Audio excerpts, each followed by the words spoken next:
और सीधे हम चर्चा करेंगे क्योंकि आज बिहार विधानसभा चुनाव की मतगणना जारी है और जिस तरह से देखें कि एनडीए बहुमत की तरफ बढ़ती हुई नजर आ रही, बहुमत के आंकड़े को काफी पीछे छोड़ चुकी है एनडीए।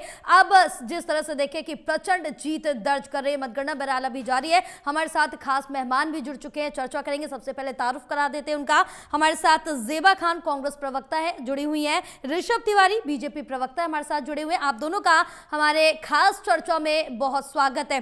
सबसे पहले तो मैं ऋषभ जी आपके पास आऊंगी क्योंकि जिस तरह से देखें कि सबसे पहले आपको बहुत बहुत बधाई और प्रचंड जीत बिहार विधानसभा चुनाव में एनडीए ने दर्ज कर ली है। और जिस तरह से देखें कि 10 साल बाद अगर यह कहा जाए कि एक बार फिर नीतीश की सरकार वापस आ रही है।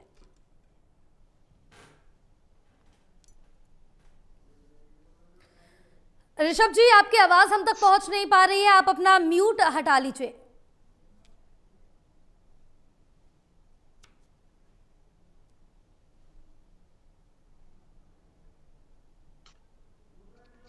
चलिए एक बार आपसे फिर से संपर्क साधेंगे, आप अपना म्यूट हटा लीजिए।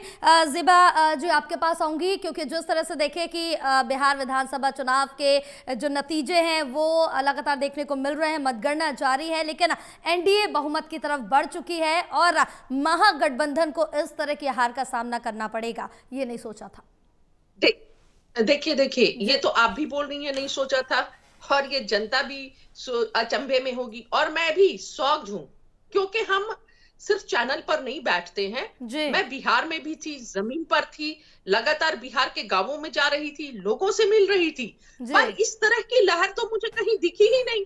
आप बिहार में देखी होंगी कि मंत्रियों को, ये एनडीए के मंत्रियों को जनता दौड़ा रही थी। इतनी ज्यादा बिहार की जनता नाराज थी, पलायन था, बेरोजगारी थी और आप देख सकती महिला सुरक्षा, कानून व्यवस्था पूरी चरमराई हुई थी। उसके बाद से चलिए नेक टू नेक फाइट होती तो एक समझ में आता कि चलो नेक टू नेक फाइट है, लेकिन ये तो मतलब एकदम क्लीन स्वीप और ये कहीं ना कहीं दर्शाता है कि कुछ तो गड़बड़ी है, कुछ तो हेरा फेरी है। जिस तरह इलेक्शन कमीशन ने ऑफ इंडिया ने ये बताया कि एसआईआर के बाद के 7.42 करोड़ टोटल वो ये है वो, उसके बाद से जब चुनाव हो जाने के बाद वो जो आंकड़े देती है वो 7.45 करोड़, तो 2 लाख की ज्यादा, मतलब ये डेटा जो है खुद में बहुत असमंजस पैदा करता है। और लगातार जिस तरह बिहार चुनाव से पहले भाजपा भूमिका बांध रही थी, एसआईआर का गठन किया गया,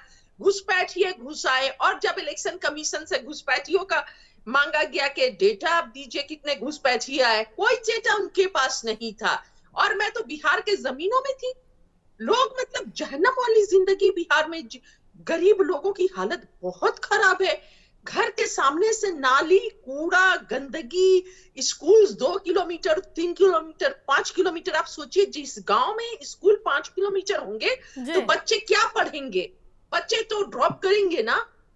ये सारी परिस्थितियां, और जब मैं गांवों में गई तो महिलाओं ने खुद बोला ये तो पैसे दिए हैं, पैसे हम ले लेंगे।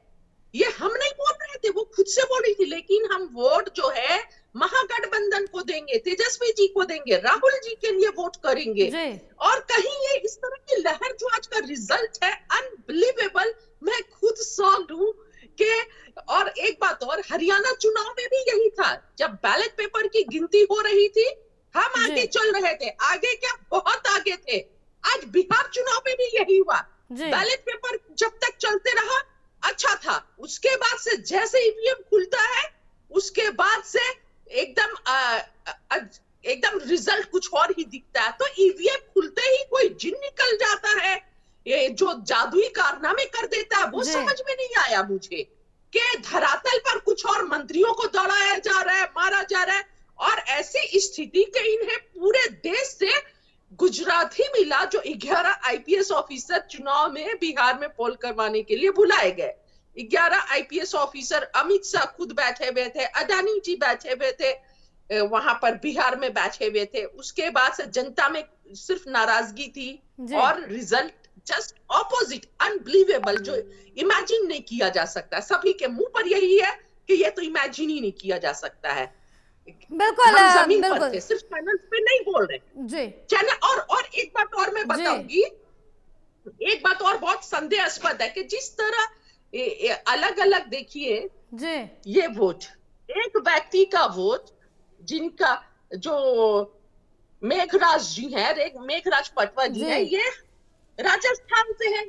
अलग अलग एपिक नंबर से 7 जगह इनका वोट होता है। जी और अजीत कुमार जी है, इनका ये कितने जगह वोट देते हैं, ठीक बिल्कुल है। और ये एक और, हाँ, उदय कुमार जी हैं, ये जी कर्नाटक में भी वोट देते हैं और बिहार में भी वोट बिल्कुल। देते हैं। तो ये आपने क्या जो जो चल सवाल रहा है रेज किए अलग इनका, अलग जी नंबर से? ये सरकार पूछेगी इलेक्शन कमीशन से, और अगर विपक्ष पूछता है तो इनको अच्छा नहीं लगता है। जी तो क्या ये नहीं दर्शाता है कि बिल्कुल। अब इलेक्शन पहले तो कमीशन हमारे साथ बीजेपी प्रवक्ता भी भारतीय ऋषभ जी भी जनता जुड़े, जो भी पार्टी आपने सवाल का किए ये उनका जवाब हम एक बार गठजोड़ ऋषभ जी है? से ले लेते हैं। जी क्योंकि जिस तरह से देखिए, और एक आपके सवाल पे मैं यहाँ पे काउंटर करूंगी, जैसे कि आपने कहा था पैसों का, यहाँ पर पैसे जरूर दिए गए, लेकिन तेजस्वी यादव ने भी कहा था कि अगर उनकी गवर्नमेंट आती है तो वो 30-30 हजार रुपए महिलाओं के खाते में भेजेंगे। तो ये पैसे का जिक्र ना करें, महागठबंधन तो ज्यादा अच्छा रहेगा। ऋषभ जी, पहले जिस तरह से देखिए कि आपको बहुत बहुत बधाई हो, यहाँ पर एनडीए ने बाजी मारी, बहुमत के आंकड़े को बहुत पीछे छोड़ दिया, और जिस तरह से देखिए कि अब एक बार फिर से एनडीए का डंका बिहार में बज गया है। जया जी, वो पैसे प्रति माह दिए जाएंगे और रोजगार के लिए दिया जाएगा, 5 डिसमिल जमीन दिया जाएगा, ये हमारे मैनिफेस्टो में था। लेकिन चुनाव से चंद दिनों पहले पैसे खाते में देने का मतलब कुछ और होता है, वो चुनाव को प्रभावित करना होता है।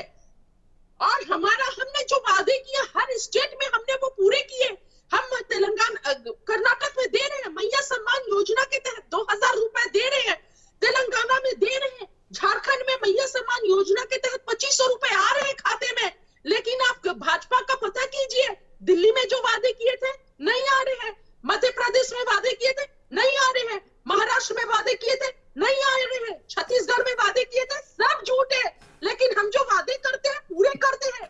लेकिन ये चुनाव से ठीक कुछ दिनों पहले पैसे खाते में देना महिलाओं के 10-10 हजार, ये चुनाव को प्रभावित करता है।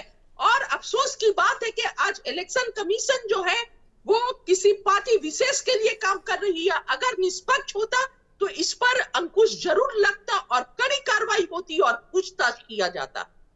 बिल्कुल, क्योंकि जिस तरह से आपने भी पैसों का यहाँ पर जिक्र कर रहे हैं, और जिस तरह से तेजस्वी यादव की तरफ से ये दावा किया गया था कि अगर वो जीतते हैं, उनकी गवर्नमेंट आती है, तो वो भी 30-30 हजार रुपए महिलाओं के खाते में भेजेंगे, लेकिन वो अपनी ही सीट पे संघर्ष करते नजर आ रहे हैं। कभी 615 से आगे चलते तो कभी 2000 से पीछे हो जाते हैं, अपनी ही सीट पे वो क्लियर नहीं हो पा रहे। जी नहीं, हम विकास के हम सपोर्ट के लिए करते, चुनाव से पहले नहीं, चुनाव से पहले कुछ नहीं, चुनाव जीतने के बाद हर महिलाओं के हम कर रहे हैं, और भी जहां चुनाव जीते हैं। लेकिन ये चुनाव से पहले की तो सरकार, डबल इंजन की सरकार बहुत सालों से है जी, 20 सालों से है। ये अभी चुनाव से पहले का क्या मतलब, आप ये बताइए ना जी। ये जस्ट चुनाव से चंद दिनों पहले पैसे खाते में देने का मतलब क्या होता है, आप बताइए। इनकी तो सरकार कोई आज नहीं बनी है, ये तो बहुत पहले से है। कोरोना काल में इन्होंने क्या मदद किया, बिल्कुल। चलिए, हमारे साथ ऋषभ जी भी अब जुड़ चुके हैं, उनसे ही सारे सवालों का जवाब ले लेते हैं जो जो आपने उठाए हैं। जी ऋषभ जी, यहाँ पर क्योंकि कई सारे सवाल भी उठ रहे हैं, और सबसे पहले ये कहा जा रहा है कि वोट चोरी हुई है, इस पर क्या कहना चाहेंगे आप? मैडम, आवाज आ रही है मेरी? बिल्कुल आ रही है आपकी आवाज। मैडम, मेरे जो काबिल प्रवक्ता बगल में बैठे हैं उनकी मैं नेचर से भली भांति वाकिफ हूँ, काफी चैनल में भी डिबेट में बैठती हैं। ये बीच में अभी चिल्लाएंगी, मैं बोलूंगा तो पहले इनको वार्न कर दीजिए, चिल्लाए ना, इनको भरपूर मैंने इनका झूठ सुन लिया, ठीक है। अब मैं जवाब दे रहा हूँ। पहली बात तो ये हो गया, बिल्कुल आपकी आवाज आ रही है, रोना हो गया, आप बोलिए। टिश्यू पेपर दे दूं और रोना है बैठकर, और चिल्लाना है और रोना है बैठकर, या बोल लूं? अब मैं जवाब दे रहा हूँ। जब कोई ऐसा अपने बातों को रख रही हूँ। ज़ेबा जी, आपके पास भी आऊंगी मैं, आपकी भी पूरी बात मेरी सुनूंगी। बातों को रख रही, मैं नहीं करूंगा मैडम डिबेट। ज़ेबा जी, आपके पास भी आऊंगी, आपकी पूरी बात सुनूंगी। एक बार यहाँ पर ऋषभ जी को अपना जवाब यहाँ पर देने दीजिए, उनके जवाब तो सुनिए, आप क्या कुछ कह रहे हैं वो। मैम, पहली बात तो जब कोई स्टूडेंट कमजोर होता है जी, और कोई स्टूडेंट नालायक होता है, दोनों में अंतर होता है। जो कमजोर स्टूडेंट होता है वो अपनी फेल होने के बाद समीक्षा करता है जी। कि मैं फेल क्यों हो गया, और जो नालायक स्टूडेंट होता है वो फेल होने से पहले एक्सक्यूज बना के रखता है कि टीचर ने दूसरे से सेटिंग कर ली, पेपर लीक हो गया, क्वेश्चन जानबूझकर टफ दे दिया, लिखा था मैंने बहुत अच्छा लेकिन जी। अरे बीमारी है जेबा खान को मेंटल हॉस्पिटल में कांग्रेस पार्टी एडमिट कर दे। आदत नहीं है तो डिबेट में मत आए कीजिए, अगर डिबेट की सलीका को नहीं जानते हैं तो। चुल्लू भर शर्म बचा हो तो डूब जाए कांग्रेस के लोग, अपने गलतियों पे आकलन करेंगे नहीं। वोट चोरी सी ना चोरी, पार्टी बची नहीं, हमें तो कहीं नहीं दिखा। अरे कांग्रेस नहीं दिखी पूरे चुनाव में, राहुल गांधी नहीं दिखे पूरे चुनाव में, मलेशिया इटली और बैंकॉक घूमने वाले को चुनाव में मेहनत करना तो आता नहीं है, खुद को शहजादे समझ के उतर जाते हैं, तो शर्म तो आएगी नहीं, मैं जीत तो पाते नहीं है। पहली बात तो यह है कि दो मुद्दे पे चुनाव लड़ी गई, जी। एक विकास की राजनीति, एक विनाश की राजनीति। बिहार की जनता ने विकास को चुना है और बिहार की जनता ने विनाश को पीछे रखा है, और बिहार की महिलाओं को बुलंद आवाज देने वाली एनडीए सरकार है, इजी ऑफ डूइंग बिजनेस के तहत अवसर देने वाली एनडीए सरकार है। दिन वो बिहार नहीं भूला है, और अभी का इलेक्शन में ये तो चुनकर भी नहीं आए थे, पहले से जंगल राज का माहौल बनाना चाह रहे थे और उस पे से कट्टा लहराने की बात कर रहे थे। कट्टा को पीछे छोड़कर कलम को पकड़ने वाली जनता ने उस सरकार पे मोहर लगाया है, और मैं स्पष्ट रूप से देखिए ज़ेबा जी, मैं आपको भी मौका दूंगी और इससे पहले भी पूरा मौका आपको दिया है, आपकी भी बात सुनी जाएगी। आप एक बार ऋषभ जी की बात कंप्लीट होने दीजिए। प्रणाम, ये नहीं सुधरेंगे इसीलिए ये हारते हैं, इनके प्रवक्ता यही रीजन से हारते हैं कि अपनी गलती को कतई नहीं सुन सकते। अरे भैया चुल्लू भर पानी है कि मैं दे दूं, शर्म आ रही है कुछ? डबल डिजिट पे नहीं पहुंची है कांग्रेस, लास्ट शर्म बचा है। झारखंड के अंदर कितने में खरीदे हो इलेक्शन कमीशन को, तेलंगाना में कितने में खरीदे हो इलेक्शन कमीशन को? मतलब जहां जीत कर आ गए वहां पे ईवीएम बहुत अच्छी है साहब, और जहां नहीं जीते वहां पे ईवीएम बिक गई। कुछ तो शर्म करो, अपने पार्टी के अंदर मुंह दिखाने लायक कम से कम कार्यकर्ता को तो देख रहे, तो हंसते हैं लोग आप लोगों को देखकर, हंसते हैं आप लोगों को देखकर। जमीन पे काम करेंगे नहीं, शहजादे उतरेंगे टी शर्ट को ऊपर करते हुए और सोचेंगे पूरा देश पे बपौती जागीर है क्या कांग्रेस का? गया वो दिन, राजपथ पे राज करने वाले का दिन गया, कर्तव्य पद पे कार्य करने वाले का दिन है ये। सुनने की क्षमता नहीं है तो डिबेट में मत आया कीजिए, लोकतंत्र है नहीं, पार्टी में आ गई है डिबेट में उठकर। मैडम इनको चुप कराएंगे, ये तोते की तरह पै पै पै पै पै जो करती रहती है, इसलिए पार्टी की हालत ये हो गई है। आपकी बात भी सुनेंगे ज़ेबा जी, आपकी बात भी सुनेंगे, एक बार ऋषभ जी को अपनी पूरी बात कंप्लीट कर लेने दीजिए। आपके पास आऊंगी, पूरा मौका आपको दिया जाएगा, बोलिए ऋषभ जी। मैडम सबसे ज्यादा विपक्ष में रहने का अनुभव हमें है जी। हमने बहुत सारे इलेक्शन हारे भी हैं, लेकिन हमने कभी भी कांग्रेस की तरह इतने नीचे स्तर तक गिरकर अपने देश के संविधान की धज्जियां नहीं उड़ाई है। संविधान प्रेमी बताते हैं खुद को, 1977 में संविधान पे आपातकाल लगा के कलम किसने लगाया?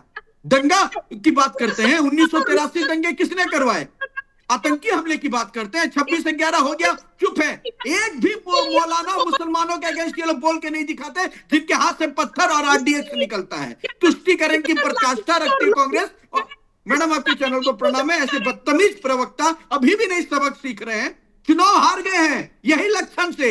चुल्लू भर पानी मिलाए तो डूब जाए कांग्रेस उसमें, भिजवा दो मैं चुल्लू भर पानी। आप लोग जो लोकतंत्र की हत्या कर रहे हैं वो चुल्लू भर पानी। अरे 1975 में किसने हत्या किया? माला पहनाए थे लोकतंत्र को, 1975 में लोकतंत्र को माला पहनाए थे, 1983 में लोकतंत्र को माला पहनाए थे। बाबा साहब अम्बेडकर को भारत रत्न कहीं नहीं दे दिया, इतना लोकतंत्र प्यारा था, संविधान प्यारा था। 24 से 28 साल तक एक ही पार्टी, एक ही परिवार का, एक ही पार्टी का राष्ट्रीय अध्यक्ष सोनिया गांधी रहे। जेबा खान नजर नहीं आई कि कांग्रेस को? प्रियंका गांधी नजर आती है, गांधी परिवार ही नजर आता है, जेबा खान नजर नहीं आती। एक भी परिवार का रिपीट राष्ट्रीय अध्यक्ष बता दीजिए जो भारतीय जनता पार्टी में पता हो। लोकतंत्र, संविधान, अरे शर्म आती होगी आपके कैडर को देखते हुए कि गला घोटा लोकतंत्र का आप लोगों ने, संविधान की धज्जी उड़ाई आप लोगों ने, और अभी भी सबक नहीं सीख रहे कि हारे तो हम क्यों हारे, क्यों जनता नहीं हमसे जुड़ती है। 2 दिन आएंगे, फिल्म का शूटिंग करेंगे राहुल गांधी और चल जाएंगे। जमीनी स्तर पे मेहनत किसे करना करते हैं ना, सीख लीजिए भारतीय जनता पार्टी से। चाहे एक पार्षद का चुनाव हो, चाहे लोकतंत्र में सबसे बड़ा चुनाव हो, हर रूप से हम मेहनत करते हैं। चलिए ऋतिश जी, आपके बिहाफ पे आता है मैं नहीं सवाल पीछा पूछ के लेती हूँ पेपर जेबा जी से। करने लगती है। ऋषभ जी माफ कीजिएगा, ऋषभ जी एक आपके बिहाफ पे सवाल पूछ लेती हूँ मैं जेबा जी से, क्योंकि जिस तरह से देखें कि अगर कांग्रेस के हम यहाँ पर जिक्र कर रहे हैं, क्योंकि आरजेडी का हाल तो बेहाल नजर आया है पूरे महागठबंधन में, और राहुल गांधी मैं रहता इनकी जगह तो शर्म से बोली नहीं निकलती मेरी। जेबा जी राहुल गांधी इनकी बिहार जगह चुनाव रहता से तो क्यों शर्म से गायब बोल रहे नहीं हैं पाता रैली मैं। के बाद से? इतने बेशर्म लोग हैं, इतने बेशर्म लोग हैं। मुझे लगता है कि जनता हमें नकार रही है। जनता हमारे साथ थी, जनता हमारे हाँ, साथ थी, जनता आपके सपनों में थी, ख्यालों में थी। थी। तेलंगाना में जनता साथ थी। हमने तो नहीं बोला भैया ईवीएम हैक हो गया तेलंगाना में। झारखंड में उपचुनाव भी हुआ है, आप जीत कर आए हैं, आपके गठबंधन। हमने स्वीकारा जनता आपके साथ थी। वहां तो हमने नहीं बोला कि आपकी सरकार थी, डीसी आपका था, इलेक्शन कमीशन आपका था, जीत लिया आपने घोटाले से। अरे शर्म कीजिए। बताइए ना, जिसका epic number 7 different epic number है उनके पास। अजीत झा 3 आप उससे झूठ बुलवाया राहुल गांधी ने, जवाब है उसका। रेणु देवी ने बोला मुझसे राहुल गांधी ने झूठ बुलवाया, है उसका जवाब। कर्नाटक में हाउ इज इट पॉसिबल? ये कैसे आप लोग इस पर सवाल नहीं करते हो भाई? That's not possible because Rahul Gandhi is dummy. Rahul Gandhi is just a puppet. Rahul Gandhi is just a toy. Rahul Gandhi is just a made of crackers. Rahul Gandhi is a place of joke. Rahul Gandhi is just a failure candidate in the particular democracy of election because Rahul Gandhi don't know how to react on the emotional issue. That's why. But you people knows how to react on emotional issues. Ma'am ये total TV Hindi का है, अगर अंग्रेजी प्यारा ज्यादा है, Italy गए होंगे राहुल गांधी, फोन कर लीजिएगा। अच्छा, तो ये सब आप लोग बदतमीजियों पर क्यों उतर जाते हैं? बिल्कुल बिल्कुल नहीं आता। बिल्कुल। यहाँ पर जेबा जी एक अभी दे सिंपल दे। सा सवाल मैंने आपसे पूछा। क्या इसमें बदतमीजी है? कुछ भी बोलेंगे चैनल पे बैठकर। एक मिनट, झारखंड के अंदर आपने चुनाव जीता नहीं जीता अभी, उपचुनाव में आप आगे हुए नहीं हुए, उपचुनाव में किसकी सरकार अब थी? जिस तरह से देखिए कि बिहार विधानसभा चुनाव में कुछ भी हो, लेकिन बीजेपी बहुमत के आंकड़े को पीछे छोड़कर काफी आगे बढ़ चुकी है। और ऋषभ जी बहुत बहुत बधाई आपको, लेकिन आप दोनों का बहुत शुक्रिया पूरी चर्चा के लिए। और जिस तरह से देखे कि बिहार विधानसभा चुनाव में एक बार फिर से एनडीए का डंका बज चुका है और 204 से आगे चल रही है, जहां महागठबंधन के पास इस समय 33 सीटें और अदर्स का जिक्र करें तो 6 सीटों पर चल रही है।